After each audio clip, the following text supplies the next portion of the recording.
Okay, let's see this in action now. So first thing, I don't see my inserts or sends. You could either find them over here in your track view, or you could find them in your mix window. So I could already see them here in my mix window, but I'm going to make it so I can see them in my edit window.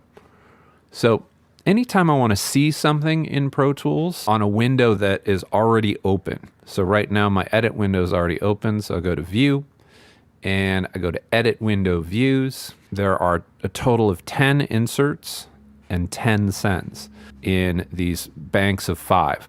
So I'm just going to choose the first one of each of those. I'll choose Inserts A through E. And then I'll go back to View, Edit Window Views, and I'll go Sends A through E. And now I see these blocks of 5 squares. So remember, I could put in another 5 inserts and another 5 sends, but right now, only having 5 is enough. So remember, inserts are real-time processing. If you want to add a plugin, click one of these little dots.